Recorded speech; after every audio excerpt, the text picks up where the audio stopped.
अस्सलाम वालेकुम रीडर्स, कैसे हैं आप सब लोग। उम्मीद करती हूँ सब ठीक ठाक है से होंगे। तो हाज़िर हूँ मैं एक नई किस्त के साथ। उम्मीद करती हूँ आप लोगों को पसंद आएगी। और कल किस्त नहीं दी थी, मैंने कम्युनिटी में बता दिया था कि मैं काम कर रही थी।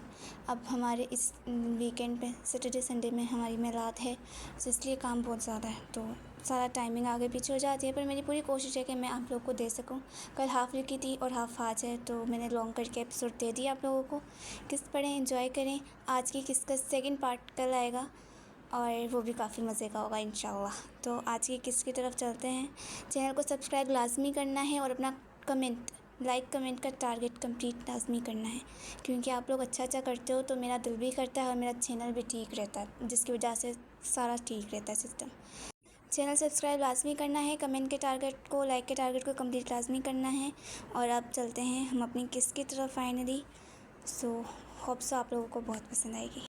दिले रकसम, अस्कलम सालिहा इकबाल, किस्त नंबर 49। अंदर भी चलना है, यहीं नहीं खड़े रहना। अमाया के पीछे शेरोज़ आता अमाया के हैरान चेहरे को देख बोलता है, जी ज़रूर, क्यों नहीं। होश की दुनिया में आते ही कहती है,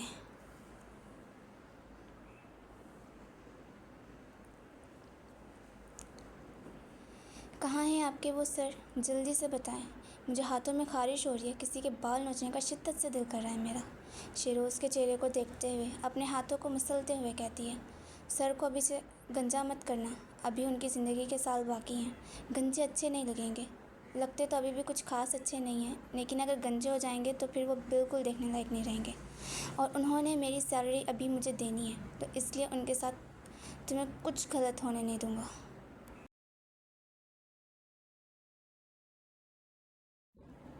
बाहर की दुनिया में कमरे में जाने के बाद भले आप उनका कचुम्बर निकाल देना, मार मार के चटनी कर देना। अगर आपसे नहीं मारा जाए तो मुझे भी बुला लेना, आपका भाई बनकर आकर मैं आप जो बोलेंगी ना वो उनके साथ करने को तैयार हूँ, लेकिन बाहर की दुनिया में नहीं। वहाँ तो मजबूरन मुझे उनकी हिफाजत करनी पड़ती है, तो समझ जाएं आगे।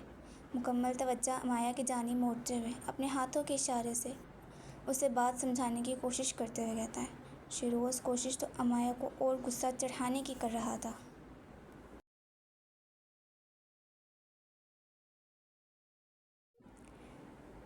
लेकिन जितना उसे गुस्सा इस वक्त चढ़ा हुआ था ना, वो ठंडा होने वाला वैसे भी नहीं था, जब तक शाह उसके हाथ से अपनी इज्जत नहीं करवा लेता। आप बेफिक्र हो जाएं, आपको कुछ नहीं होगा। 100 रुपये की रिश्वत दी थी ना मैंने आपको, वो तो टुकरा दिया आपने। अमाया अपने लब खींचते हुए कहती है, अब आपके हिस्से का काम भी मैं करूँगी, और अकेले में नहीं करूँगी, सबके सामने करूँगी। बहुत शौक़ चढ़ा है ना उनको यहाँ की लड़कियाँ घुमाने का।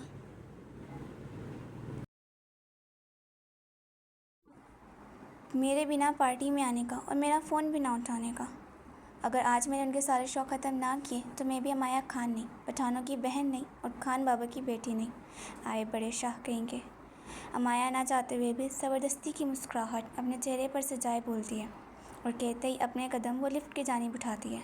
लेकिन उसका एक कदम आगे बढ़ता है कि इतने में पीछे से एक आदमी ब्लैक कलर के 3 पीस सूट में मलबूस, वाइट कलर इनर शर्ट पहने हुए, गले में ब्लैक कलर की टाई पहने, 6 फुट से निकलता कद,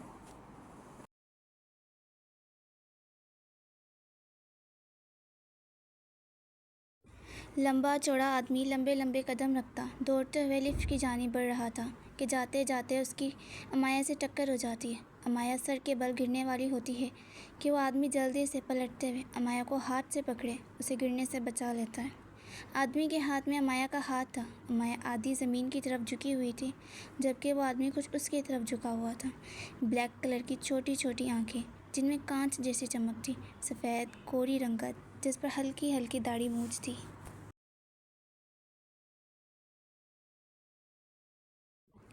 काले घने बाल जो जेल से सेट किए हुए थे।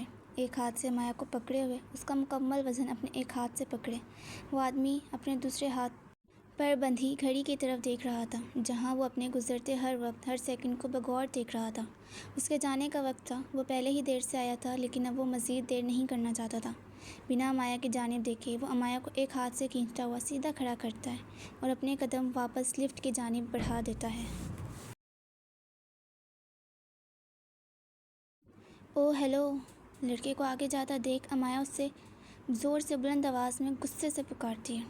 अल्लाह पाक ने आंखें दी हैं तो इनसे देखने का काम भी कर लेना चाहिए, और ज़बान दी है तो माफ़ी मांगने का काम भी कर लेना चाहिए इंसान को। आदमी की पुश्त को देखते हुए अमाया गुस्से में कहती है। अमाया की आवाज़ पर आदमी के आगे की जानिब बढ़ते कदम वहीं रुक जाते हैं, लेकिन वो पलट कर अमाया की तरफ देखता तक नहीं है। अब क्या माफ़ी मांगने के लिए भी आप वक्त देखेंगे? गलती की है तो शराफत से माफ़ी मांगे। इतना एटीट्यूड किस चीज़ का दिखा रहे हैं? कुछ कदम लड़के की तरफ उठाते हुए अमाया गुस्से में कहती है। गुस्सा उसे शाह पर था, लेकिन लगता निकलने वाला उसका इस आदमी पर था, जिसके बारे में वो कुछ नहीं जानती थी, जिसके चेहरे को भी अमाया ने सरसरी से देखा था।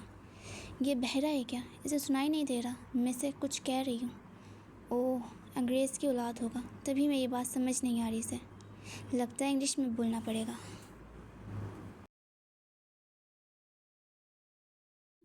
इंग्लिश में बोलने की ज़रूरत नहीं है, उर्दू आती है मुझे। और माफ़ी मैं किस चीज़ की मांगूँ? रास्ते में आप खड़ी थी मोहतरमा मेरे। आदमी पलटकर अमाया की तरफ देखता है और उसकी आंखें अमाया से टकराती हैं और नज़रें आपस में मिलती हैं। दोनों अपने गुस्सैली नज़रों को लगाम लगाने की कोशिश करते हुए एक दूसरे को घूरने लगते हैं। मेरे रास्ते में नहीं आना चाहिए था आपको, अगर आप माफ़ी सुनने की इतनी ख्वाहिशमंद हैं, क्योंकि मैं किसी से माफ़ी नहीं मांगता।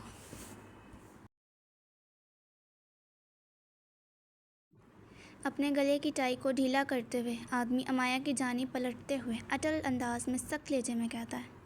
लड़का कहता है और अमाया अपने दोनों हाथों की मुट्ठियाँ गुस्से में भींच लेती है। चेहरा कुछ लाली की वजह से सुर्ख था, लेकिन अब वो गुस्से की वजह से मज़ीद लाल सुर्ख हो रहा था, जो उसे सामने खड़ा आदमी दिला रहा था। आपके रास्ते में मैं नहीं आई, आप खुद जानबूझकर मुझसे टकराएं। अगर आपको माफ़ी मांगनी नहीं आती तो बराए मेहरबानी नज़रें अपने सही रास्ते पर जमाएं, क्योंकि मैं किसी को छोड़ती भी नहीं बिना माफ़ी मंगवाए। बेहतर है मुझे एटीट्यूड दिखाने के मुझसे माफ़ी मांगें और अपने रास्ते पर चलते बने। मुझसे उलझने की ज़रूरत नहीं है आपको। आपसे ज़्यादा टेढ़ी चीज़ हूँ मैं। कितनी टेढ़ी चीज़? अमाया तल्ख लहजे में कहती है और एक दो कदम उस आदमी की जानिब बढ़ाती है। अमाया की बात पर आदमी पूछते हुए कुछ कदम अमाया की तरफ बढ़ाता है। उन दोनों के दरमियान सिर्फ 3 से 4 कदम का फासला होता है। इस वक्त दोनों के चेहरों पर मास्क था, आधा आधा चेहरा छुपा हुआ था, लेकिन उनकी आंखें एक दूसरे से हटने का नाम ही नहीं ले रही थीं।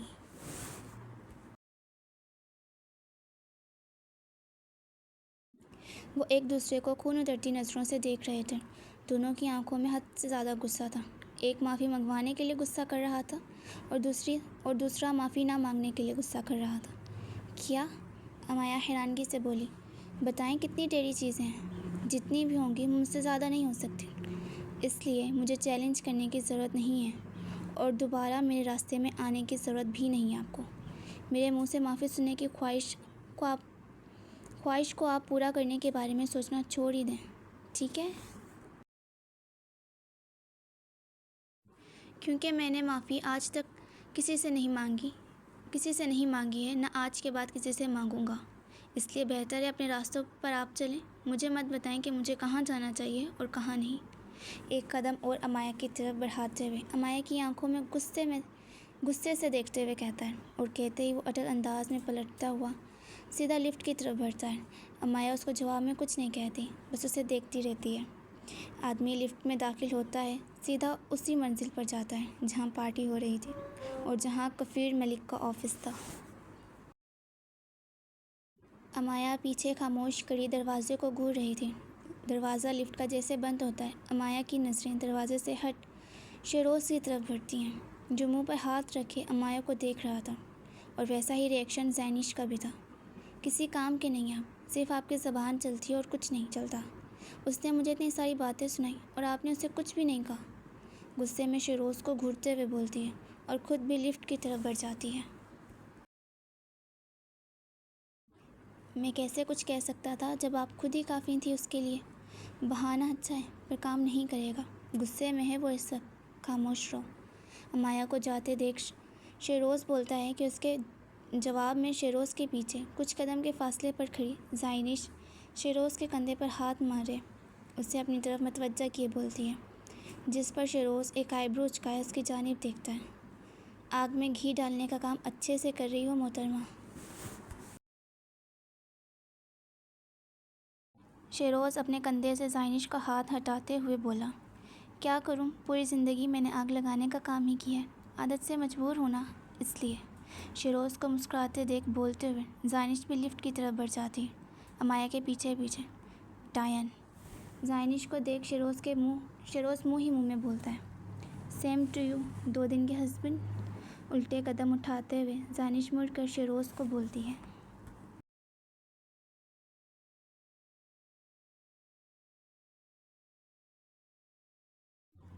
जिसको सुनते हुए शेरोज़ गंदा सा मुँह बनाता अमाया और ज़ानिश के पीछे लिफ्ट की तरफ बढ़ता है।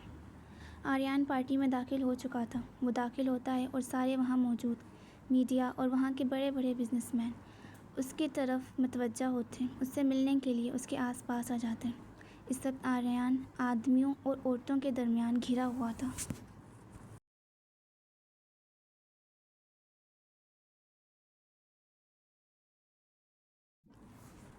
और उन सब के साथ एक हाथ में पकड़े शराब के गिलास थे। वो उन एक एक सिप पीते हुए बातें करते हुए मुस्कुरा रहा था। पार्टी का माहौल और ज़्यादा खूबसूरत हो गया था।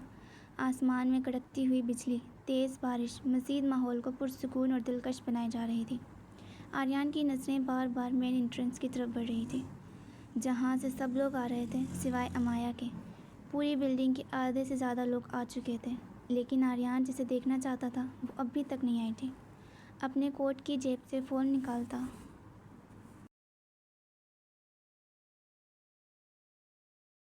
अपने सामने खड़े लोगों से एक्सक्यूज़ करता आर्यान शेरोज़ को कॉल लगाने लगता है। आर्यान शेरोज़ को कॉल लगाता है। इतने में शेरोज़ और ज़ानिश दोनों हॉल के अंदर दाखिल होते हैं और आर्यान उन्हें देख फ़ोन वापस अपने कोट की जेब में डाल लेता है। नज़रें उसकी अमाया की तरफ उठ रही थी, जो दरवाजे से अभी तक अंदर नहीं आई थी।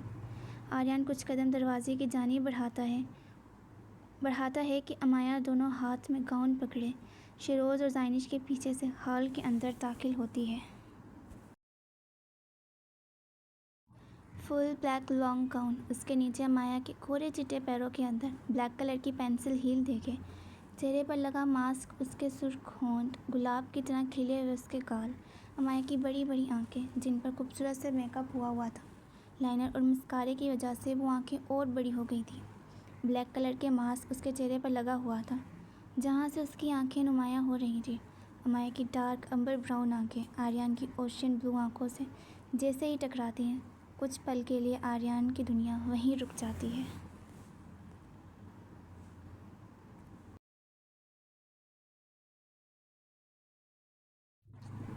अमाया को हॉल में आता देख आर्यान के उसके जानिब बढ़ते कदम वहीं थम जाते हैं। चेहरे पर मुस्कुराहट खुद ब खुद आ जाती है। वहाँ मौजूद काफ़ी लोगों के चेहरे पर अब भी मास्क था, सिवाय आर्यान के और कुछ बड़े बिजनेसमैन के। बाकी उसके आसपास खड़ी लड़कियां भी चेहरे पर मास्क लगाए हुए थीं। अमाया को देख अपने हाथ में पकड़ा शराब का गिलास वह की सांस में जितना भी होता है सारा पी जाता है और गिलास वेटर को पकड़ाते हुए अमाया की तरफ बढ़ रहा होता है। इतने में पीछे से एक लड़की आती है। आर्यान की बाजू के गिर्द अपनी बाजू का हिसार बांधते हुए उसके कदमों को अमाया की तरफ बढ़ने से रोक देती है। किसी का हाथ अपनी बाजू पर महसूस करता आर्यान फ़ौरन से अमाया से नज़रें हटाता उस लड़की की जानिब देखता है, जो मुस्कुराते हुए आर्यान की तरफ देख रही थी और अपना पिया हुआ वाइन का गिलास कुछ बचाकर आर्यान की तरफ बढ़ा रही थी। ये कोई बड़ी बात नहीं थी आर्यान के लिए। अमाया से मिलने से पहले सिर्फ़ और सिर्फ एक पॉलिटिशियन होने के साथ साथ आर्यान एक दिल फेंक शख्स था।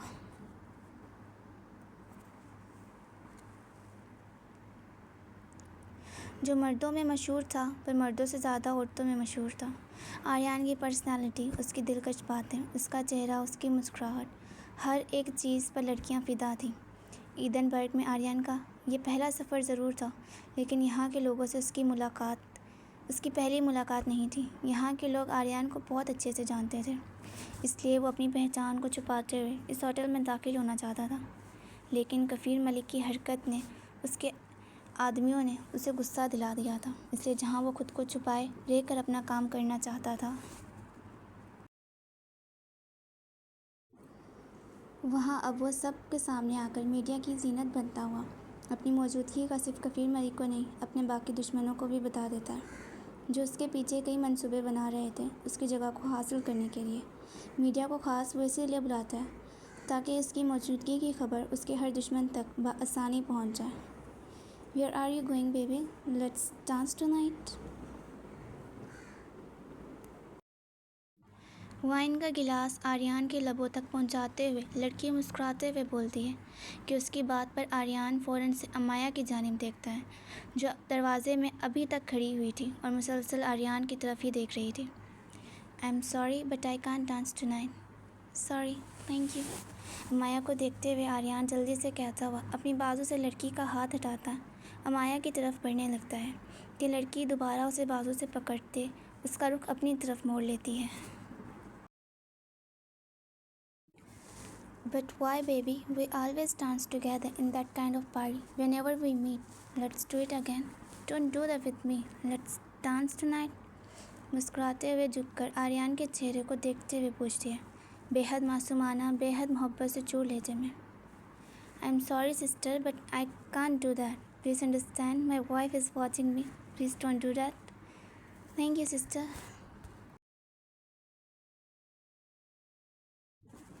आर्यन जल्दी में कहता हुआ अपनी बाजू से लड़की का हाथ हटाता सर झुकाए ज़बरदस्ती का मुस्कुराते हुए कहता है और कहता ही उसी पल बिना रुके अमाया की तरफ बढ़ने लगता है। What sister?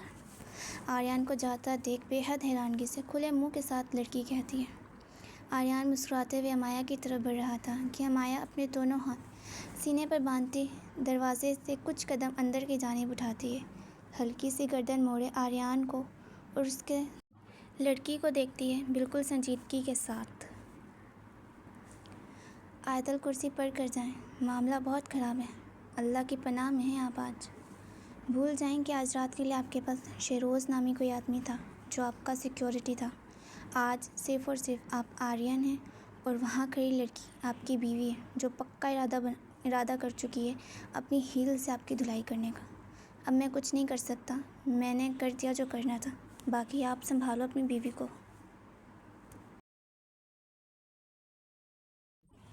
आर्यन को अमाया की तरफ जाता देख शेरोज़ आर्यन को बाजू से पकड़ता दो पल के लिए रोके उसकी आंखों में आंखें डाले कहता है। शेरोज़ कहते ही आर्यन का जवाब सुनने से पहले आर्यन का रुख अमाया की तरफ मोड़ देता है और हल्का सा धक्का मारते हुए उसे आगे की जानिब करता है। You are dead. अपने अंगूठे से गर्दन की तरफ इशारा करते हुए आर्यन लब भींचते इशारे में शेरोज़ से कहता है। आर्यन आगे की तरफ कदम बढ़ाता है और मुड़कर सरसरी सी नज़र शेरोज़ की जानिब देखता है और वापस खुद को कंपोज करता अमाया की तरफ बढ़ता है। माशाअल्लाह। अमाया को करीब से देख आर्यन के मुंह से निकलता है अस्तगफिरुल्लाह। आर्यन के अंदाज़ में अमाया कहती है, कितनी खूबसूरत लग रही है मेरी बीवी और आप प्योर मिरासी लग रहे हैं। बेइज्जती मत करो मेरी, मूड अच्छा है अभी मेरा। अमाया के चेहरे को प्याले नुमा अंदाज में अपने हाथों में पकड़े उसके माथे पर बोसा देते हुए बोला, मुझसे बात मत करें, मेरा मूड बहुत ख़राब है इस वक्त।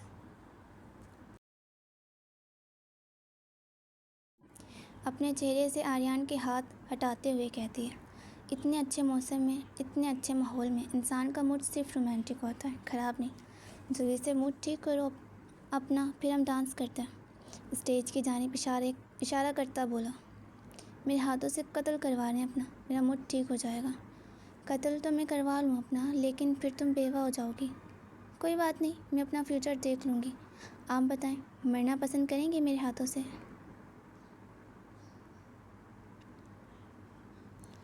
आर्यन की तरफ कदम बढ़ाते उसकी आंखों में देखते हुए पूछती है, हाँ ज़रूर, शौक़ से, लेकिन मारने से पहले मेरी आखिरी ख्वाहिश पूरी करो। फिर मेरी जान तुम्हारी। कौन सी ख्वाहिश? मुझे जल्दी से 1 दर्जन बच्चों का बाप बनना है, मुझे दर्जन औलाद दे दो, फिर मुझे मार लेना तुम। आखिरकार मेरे मरने के बाद कोई तो हो जो तुम्हारा ख्याल रखे। मैं ऊपर जाकर क्या मुँह दिखाऊंगा अल्लाह ताला को कि अपनी जवान बीवी को अकेला तन्हा छोड़ आया।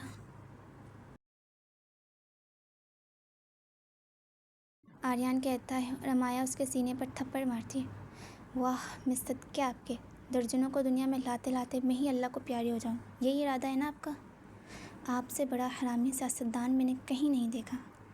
देखोगे भी कैसे रेड रोज़, तुम्हारा ये हैंडसम नौजवान शौहर इस दुनिया में एक इस दुनिया में अकेला पीस है, one and only Aryan Shah, the great politician.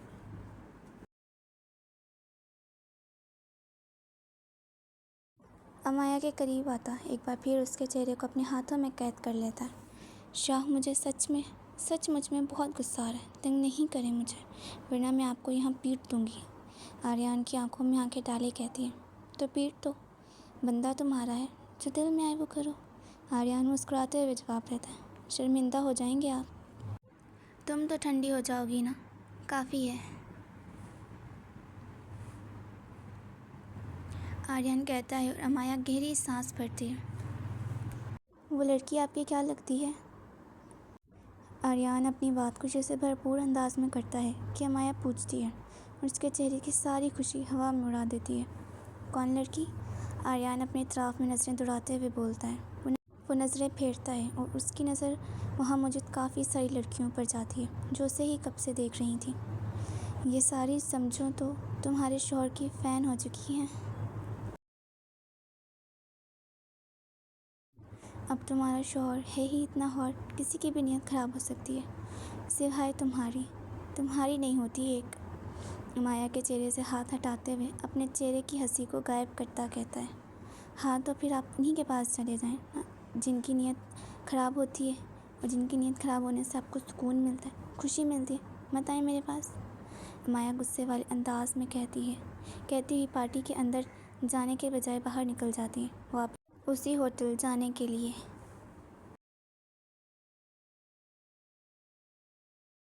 मैंने तो बस तारीफ़ ही की थी अपनी, इतना क्यों गुस्सा कर गई? पहली बार तो नहीं की। छोटी छोटी जल रही है बस मेरी खूबसूरती से इस वक्त, और कुछ नहीं। इतनी सारी फ़ैन जो हो गई हैं मेरी लड़कियाँ। माया को हॉल से बाहर जाता देख आर्यन धीमी सी आवाज़ में बोलता है और बोलते ही फ़ौरन से अपने कोट को ठीक करता हॉल से बाहर निकल जाता है। कहाँ जा रही हो? माया को लिफ्ट की तरफ बढ़ता देख पूछता है। जहन्नुम में, चलना है मेरे साथ? मेरा तो इरादा तुम्हें दुनिया में भी जन्नत दिखाने का, और तुम जहन्नुम में जाने का सोच रही हो। शर्म करो लड़की। शायद इस वक्त मुझे बिल्कुल तंग मत करें, मेरा दिमाग घुमा हुआ है। आपके साथ कुछ कर दूँगी। हाँ तो मैं भी तो यही चाहता हूँ कि तुम मेरे साथ कुछ करो, पर तुम हो के कुछ करती ही नहीं। कुछ करो, कुछ तो करो मेरे साथ। हंसते हुए कहते हुए अमाया और लिफ्ट के दरमियान के फासले को जल्द ख़त्म करता आर्यन अमाया का हाथ पकड़ता उसी फ्लोर पर बने दूसरे हॉल रूम में लिए दाखिल हो जाता है, जहाँ चारों तरफ से बिजली, बारिश, ठंडी हवाएं, हर चीज़ बज़ाहिर थी। पूरे हॉल रूम में एक सेट स्विमिंग पूल था जो खाली था, और उसके सामने कुर्सी टेबल, और दूसरी तरफ दीवार के सामने सोफ़ा, अच्छा खूबसूरत सा हॉल सेट किया हुआ था। आर्यन अमाया को लिए हॉल में दाखिल होता है और उसे आगे की जानिब करता वहाँ हॉल रूम के 60 फुट तक लंबे दरवाजे के ऊपर वाला लॉक लगा देता है। चलो अब कर लो जो करना है, कोई डिस्टर्ब नहीं करेगा। अमाया की तरफ देखते हुए चेहरे पर शरारती मुस्कुराहट सजाए कहता है, इस बात का क्या मतलब? क्या चाहते हैं मुझसे? क्या करूँ मैं? जो मैं चाहती हूँ ना आपके साथ करना, वो आपको बिल्कुल पसंद नहीं आएगा, इसलिए मुझसे दूर रहें। एक ही जगह खड़ी होकर कहती है, तुमसे दूर रह सकता तो तुमसे शादी थोड़ी करता। एक तुम ही हो इस दुनिया में जिससे ये आर्यन शाह कभी दूर नहीं रह सकता। तुम मुझे हर पल चाहिए अपने साथ। अच्छा वाकई में? तो मेरा फ़ोन क्यों नहीं उठा रहे थे? मेरा फ़ोन उठाते वक्त ये याद नहीं था आपको? क्या आप मेरे बगैर नहीं रह सकते? आपको मैं हर पल अपने साथ चाहिए। अमाया कहती है और आर्यन उसके नज़दीक आ जाता है। तब मैं थोड़ा मसरूफ़ था ना, इसलिए वो नहीं उठाया। हाँ, उन गोरियों के साथ बहुत मसरूफ़ थे आप, नज़र आ रहा था मुझे। एक काम करें, आप जाकर दोबारा से मसरूफ़ हो जाएं। मुझ जैसी पहले इंसान के पास आके अपना वक्त बर्बाद करने की ज़रूरत नहीं है आपको। वापस जाएं उनके पास। गुस्से में कहती हुई आर्यन से दूर होने लगती है कि आर्यन मुस्कुराते हुए अमाया की कमर पर हाथ रखता उसकी कमर के गिर्द अपनी बाजू का हिसार बांधता अपने सीने से लगा जाता है।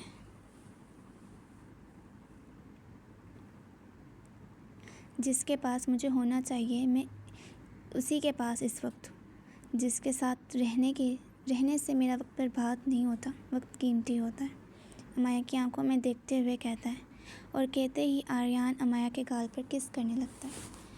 मेरे साथ ना ये फ्लर्टी लाइन्स मारने की ज़रूरत नहीं है। यही लाइन्स आपने अंदर भी मारी होंगी यकीनन लड़कियों को। हाँ नहीं, मतलब तुमसे शादी से पहले मारी हैं, सबको मारी हैं, पर शादी के बाद किसी को नहीं। सच्ची कह रहा हूँ।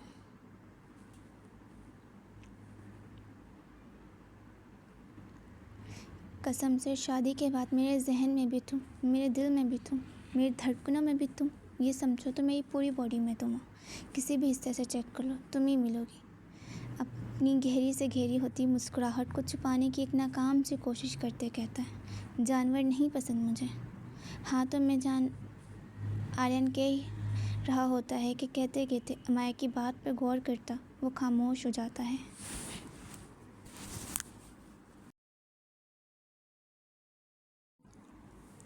अच्छा तो मुझे ही जानवर कह रही हो, समझ गया मैं।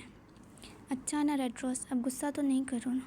हो गई गलती, आइंदा से उठाऊँगा। जब भी फ़ोन करोगी तभी उठाऊँगा, पक्का। दुनिया के सारे काम छोड़ दूँगा, सिर्फ तुम्हारे फ़ोन पर। आइंदा मैं आपको फ़ोन करूँगी तो आप मेरा फ़ोन उठाएंगे ना। आज के बाद मैं आपको फ़ोन ही नहीं करूँगी। मेरी बला से भाड़ में जाएं। आर्यन से दूर होने की कोशिश करते कहती है, पर आर्यन अपने दोनों बाजुओं का हिसार बांधते हुए अमाया को मज़ीद खुद में कैद कर लेता है।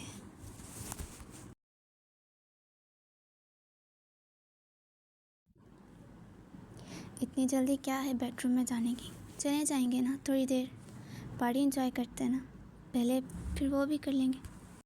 अमाया के लबों को फोकस में लेते हुए कहता है, शाम मैं ऐसा वैसा कुछ करने को नहीं कह रही हूँ। शाम मैं सच वाला गुस्सा कर रही हूँ। मुझे सच में बहुत गुस्सा आ रहा है, तो मैं गुस्सा ख़त्म करने के लिए हूँ ना। अच्छा केस।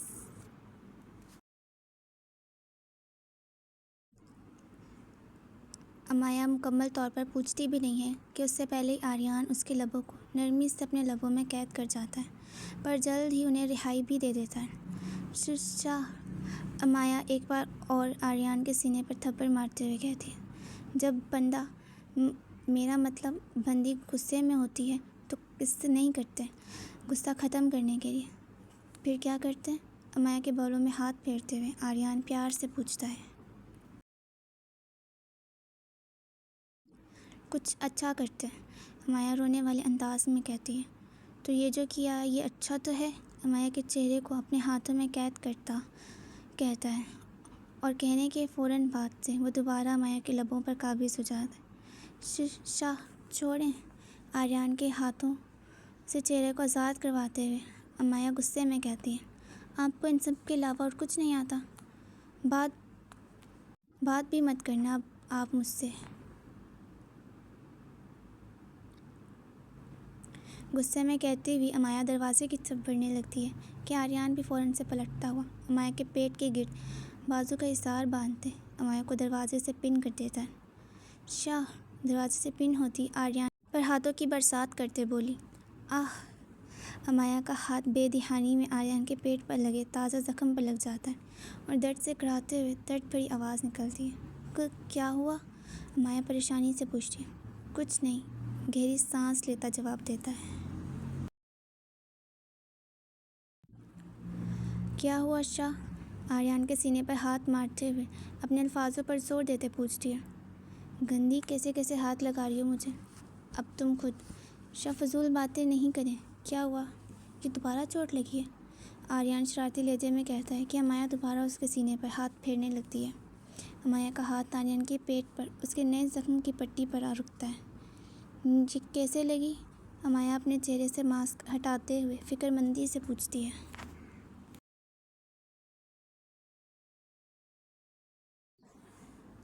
अभी की नहीं है, पुरानी है। झूठ मत बोलें शाह, पहले वाली नहीं है। ये शराफत से बताएं ये कैसे लगी? आर्यन की आंखों में आंखें डाले पूछती है। तुम्हारे बाप ने एक बार फिर जख्मी कर दिया। मेरे बाबा यहाँ कहाँ से आ गए शाह? आर्यन कहता है और अमाया आर्यन की शर्ट के बटन खोलने लगती है। तुम्हारे बाबा ने ही किया है, सुकून नाम की चीज़ नहीं उन्हें। आर्यन की नज़रें अमाया के चेहरे पर थमी हुई थी, टस से मस नहीं हो रही थी।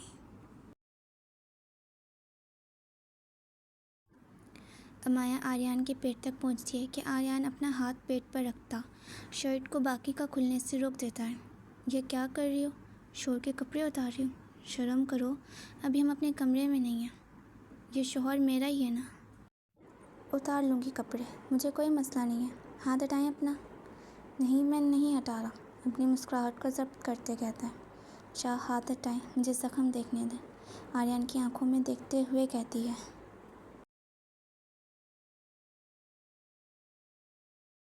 रेड रोज़ पहले वाला ही यही है, अभी की चोट नहीं है ये। आर्यन अब सीरियस होकर बोलता है। पहले वाला नहीं है, मैंने देखा था, अमाया अपने अल्फाजों पर जोर देते कहती है। रेड रोज़ अमाया के हाथों को अपने हाथों में पकड़े आर्यन अमाया को दोबारा दरवाजे से पिन करता अमाया की आंखों में देखते हुए कहता है, मैं ठीक हूँ, कुछ नहीं हुआ। और गुस्सा तुम्हें मुझ पर नहीं आ रहा, जिस पर आ रहा है उसका बताओ। किसी ने कुछ कहा है?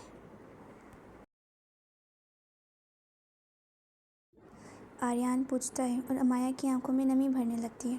किसी और पर नहीं है, आप पर है, सिर्फ़ और सिर्फ आप पर। आपने मेरे साथ आना था, फिर क्यों नहीं आए? मैं इतना तैयार सुबह से आपके लिए हो रही थी ना, तो मुझे लेने क्यों नहीं आए? और यहाँ भी आप उन लड़कियों के दरमियान घिरे हुए थे। अब गुस्सा नहीं आएगा क्या?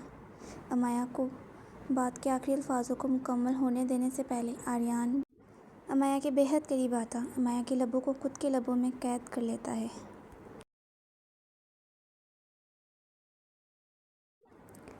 सॉरी, नरमी से मोहब्बत से लबों को आज़ाद करता मुस्कुराते हुए कहता है। डीप किस क्यों नहीं कर रहे? हाँ, अमाया की बात पर हैरानगी से बोलता है। अमाया की अचानक से ये बात वाकई से हैरान कर गई थी। हाँ, तुम्हारी लिपस्टिक ख़राब हो जाएगी इसलिए, आर्यन धीरे धीरे से कहता है। वो तो आपने तकरीबन वैसे ही उतार दी होगी।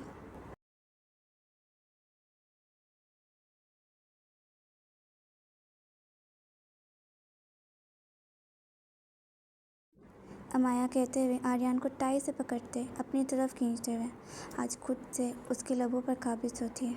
अमाया की ये हरकतें, उसकी बातें आर्यन का दिल तेज़ी से धड़का चुकी थी, इतना तेज़ी से कि उसे अपना दिल पसलियाँ तोड़ बाहर निकलता महसूस हो रहा था।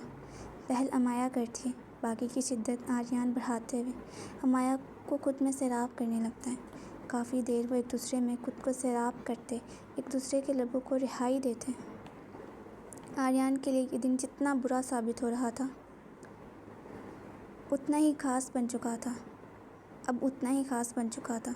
मुझे नहीं पता था मेरी बीवी इतनी बोल्ड भी हो सकती है। आपकी सोहबत का असर है मियाँ जी, वरना मैं तो मासूम हूँ। मुस्कुराते हुए अपनी नज़रें झुकाए कहती है। अमाया का दिमाग वाकई में थोड़ा सा पुरसुकून हो चुका था। अब मूड ठीक करो, अंदर पार्टी में चलते हैं, पार्टी इंजॉय करते हैं, फिर कुछ और इंजॉय करेंगे।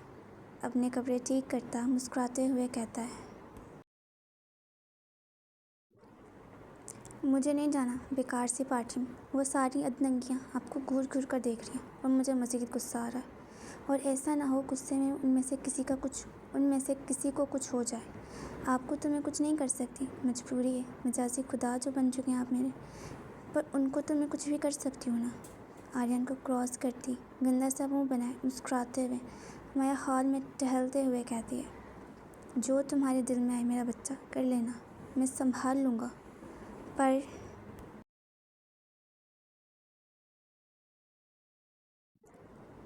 लड़कियों के बालों से दूर रहना, गंजा मत करना किसी को भी। मैं बाल नहीं वापस ला सकता किसी के, बाकी का मैं कुछ भी कर लूँगा।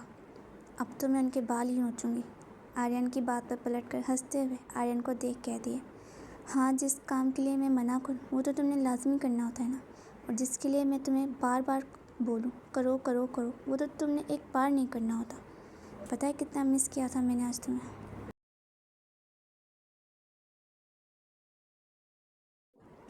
झूठ बोलने की भी ना एक हद होती है शाह, पर आप ना हर बार सारी हदें पार कर देते हैं। अगर आपको मेरी याद आ रही होती तो आप मुझे खुद से फ़ोन कर लेते, लेकिन नहीं, आपने तो मेरा फ़ोन भी नहीं उठाया। खैर छोड़ें पुरानी बातें, नहीं करनी याद। याद करूँगी तो फिर गुस्सा आएगा तो पक्का मैं आपके साथ कुछ कर दूँगी। छोड़ें आप सारी बातें। बिना आर्यन की तरफ देखे शीशे की बड़ी बड़ी दीवारों से बाहर आसमान पर कुदरत का रक्स होता देख कहती है।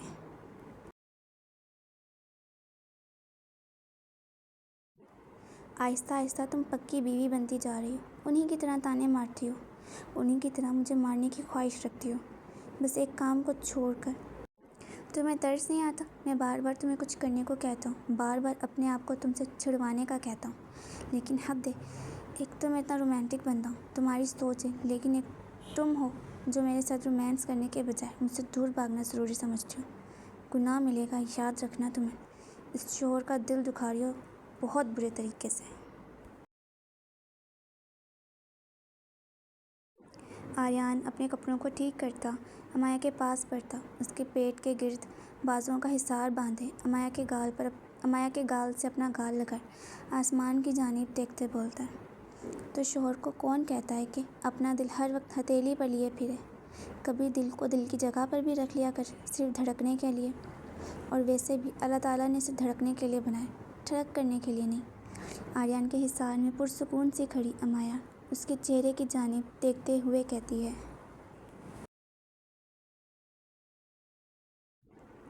अब अल्लाह ताला ने तुम्हारी जैसी लड़की को भी तो बनाया, जिसे देख ये दिल अपना आप ठड़कपन करने पर मजबूर हो जाता है। अब इसमें कसूर तो तुम जैसी लड़कियों का है ना, मुझ जैसी लड़कियाँ।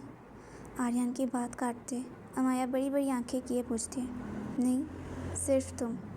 अमाया की नाक पर किस करते कहता है, जिस पर अमाया मुस्कुराते हुए गहरी सांस लेती दोबारा आसमान की तरफ देखने लगती है। आगे बोलें, आई लव यू।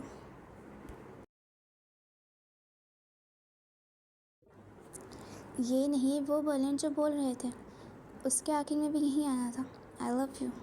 तुम भी बोलो। जब मुझे लव हो जाएगा तब मैं भी बोल दूँगी। फ़िलहाल तो ऐसा कुछ नहीं है, इसलिए आपके कन्फेशन पर मैं ऐसे थैंक यू बोल सकती हूँ। थैंक यू मिजाजी खुदा। आर्यन के हिसार में उसकी तरफ पलटते हुए अमाया मुस्कुराते हुए कहती है, जालिम औरत, देखना एक तुम ऐसे चीख चीख कर मुझे कहोगी आई लव यू, उस दिन मैं भी तुम्हें इसका जवाब नहीं दूंगा, बदले में थैंक यू बोल दूंगा।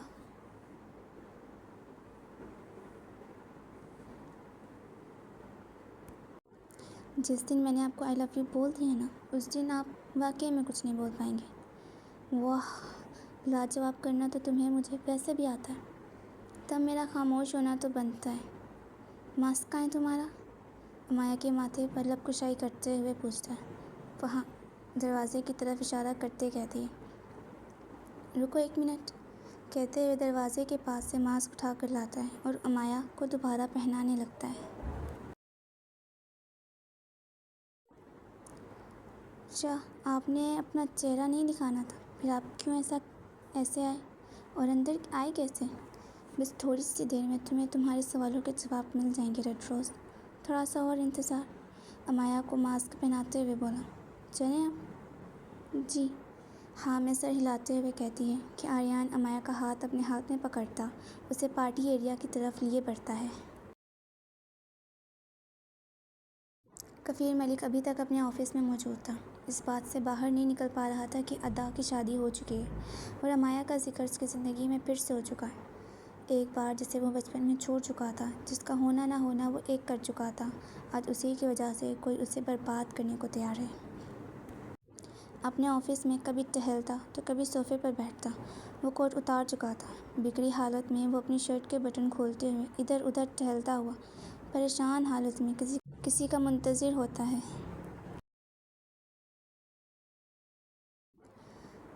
कहाँ रह गया है वो? अभी तक नहीं आया, कब से उसे बुलाया हुआ है। दोबारा फ़ोन लगाओ उसे और बुलाओ यहाँ। कफ़ीर अपने आदमी को कहता है जो पिछले आधे घंटे से उसके सामने बुत बने खड़ा हुआ था। फ़ोन करने की ज़रूरत नहीं है, आ गया मैं। कमरे का दरवाज़ा खुलते ही वही 6 फुट से निकलता कद, ब्लैक कलर के 3 पीस सूट में मलबूस, चेहरे पर मास्क लगाए लड़का जिसकी माया से टक्कर हुई थी, वही कफ़ीर मलिक के ऑफिस में दाखिल होता है। कफ़ीर उस लड़के को देख एक जगह पर खड़ा होता गहरी सांस भरता है। वक्त की कदर नहीं है तुम्हें, कब का बुलाया हुआ है? यहीं करीब थे ना, इसी होटल में थे, फिर क्यों नहीं आए टाइम पर? समझ नहीं आता तुम्हें कि जल्दी का मतलब जल्दी होता है। रिलैक्स। कफ़ीर मलिक गुस्से में बोल ही रहा था कि आदमी अपने चेहरे से मास्क हटाता हुआ अटल लहजे में कहता कुछ कदम कफ़ीर की जानिब बढ़ाता है। मुझे पता है मुझे कब किस वक्त कहाँ पहुँचना है। मुझे ये बताने की ज़रूरत बिल्कुल नहीं है आपको। और अगर मेरे वक्त की इतनी कदर है तो किसी भी एरे गेरे को इस होटल में आने की इजाज़त मत दें।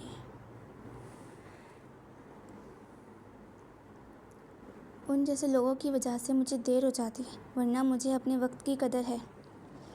आदमी कफ़ीर मलिक की आंखों में आंखें डाले बिना पलक झपकाए तल्ख लहजे में कहता है, और उसका अंदाज़ ही कुछ ऐसा था कि वो किसी से नरमी से मुखातिब हो ही नहीं पाता था। और ये शख्स कोई और नहीं, ईरान का रिटायर पुलिस ऑफिसर दुर्राब इमाद था, जो कब का पुलिस फोर्स छोड़ चुका था। लेकिन जब से उसने छोड़ा था तब से वो ईदनबर्ग में कफ़ीर मलिक के साथ काम करता है।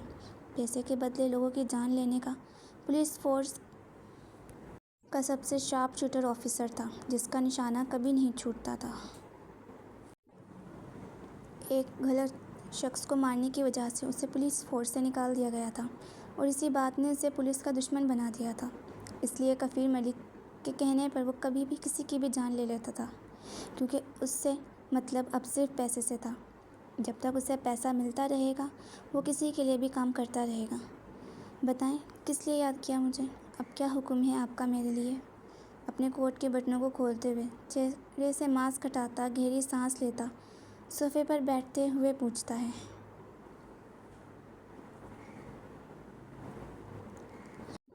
आज की पार्टी में 2 लोगों को मारना है। जितनी जल्दी हो सके अपने काम को ख़त्म करो। दुगने पैसे दूंगा मैं तुम्हें अगर तुमने भरी महफिल में किसी के सीने में गोलियां उतारी। किसके सीने में गोलियां उतारनी है? और सुबह ही तो मैंने किसी का सीना चरनी किया था। पता है ना, मैं एक दिन में एक कत्ल से ज़्यादा नहीं करता। फिर वही बात घूम फिर कर मुझे आपको सिर्फ एक ही बात बार बार समझानी पड़ती है। कभी खुद भी दिमाग लगा लिया करें अपना। और वैसे भी उसूलों का पक्का आदमी एक से ज़्यादा कत्ल नहीं करता।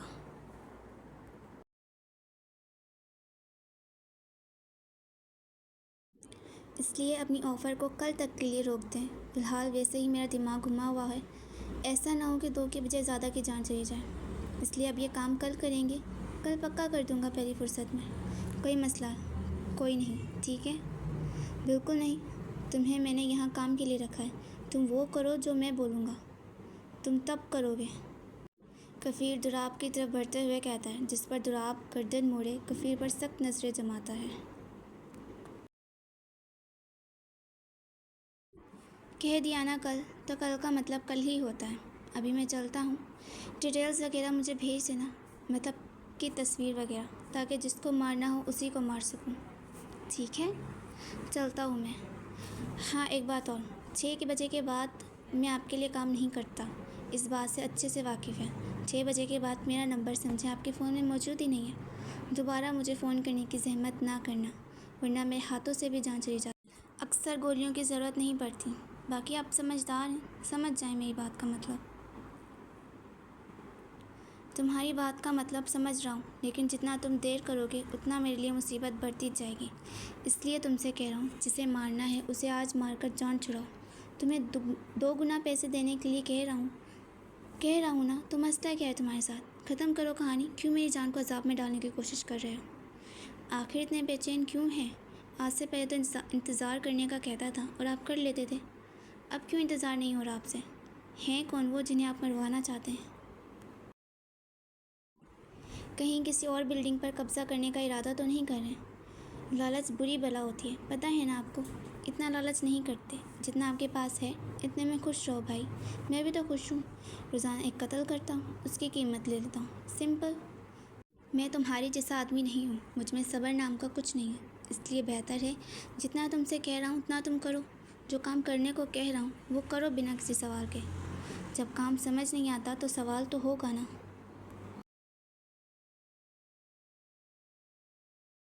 और इस वक्त सबसे बड़ा सवाल, कौन है वो जिन्हें आप मरवाना चाहते हैं?